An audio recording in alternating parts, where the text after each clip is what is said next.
ভোলার বিভিন্ন বাড়িতে নাকি বাচ্চা কাচ্চাদের বিস্কুট দেয়, ভোলার বিভিন্ন বাড়িতে বাচ্চা কাচ্চাদের চকলেট দেয়। মারা চকলেট দেবে, বিস্কুট দেবে, কিন্তু ওইটা যদি গলায় বেঁধে যায় পানি কিন্তু দেবে না। তারা এখনো পরিষ্কার করে বলে না তারা কোনোদিন ক্ষমতা আসলে এই দেশে 21শে ফেব্রুয়ারি হবে নাকি। তারা কোনোদিন বলে না এই দেশে কোনোদিন ক্ষমতা আসলে দুর্গা পূজা হবে নাকি। এই দেশে যেভাবে মুসলমান হিন্দু পাশাপাশি থাকে তারা কোনোদিন ভেঙ্গে বলে না যে আপনার বাড়িতে গান বাজতে পারবে নাকি, কারো বাড়িতে কোনো অনুষ্ঠান হতে পারবে নাকি, এই দেশে পূজা হতে পারবে নাকি, এই দেশে পহেলা বৈশাখ হতে পারবে নাকি। তারা কোনোদিনও বলে না। আজকে তারা বলে তারা শরিয়া আইন নাকি করবে না।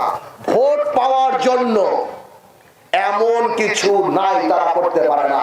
আমি তো বুঝি না। আমি ঢাকাতে এক জায়গায় বলেছিলাম আজকে জামাতে বাংলাদেশের মানুষের কাছে পরিষ্কার করে বলা উচিত, আপনারা কি পাকিস্তানের জামাত, আপনারা কি সৌদি আরবের জামাত, না আপনারা কি দুবাইয়ের জামাত, না আপনারা ডিস্কো জামাত।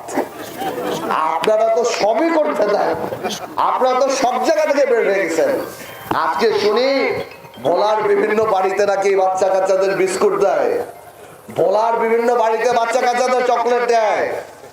মারা চকলেট দেবে, বিস্কুট দেবে, কিন্তু ওইটা যদি গলায় বেঁধে যায় পানি কিন্তু দেবে না।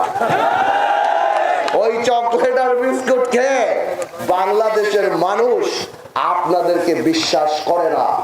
বাংলাদেশকে চালানোর মতো আপনাদের ওই অভিজ্ঞতা নাই। বাংলাদেশকে চালানোর জন্য আপনাদের ওই নেতৃত্ব নাই। আজকে জামাতের কয়টা নেতার নাম বাংলাদেশের মানুষ বলতে পারবে? তারা সিস্টেম ডেভেলপ করছে, কিন্তু পলিটিক্যাল লিডারশিপ তারা ডেভেলপ করতে পারে নাই। হয়তো কোনো সময় করলে করতে পারে।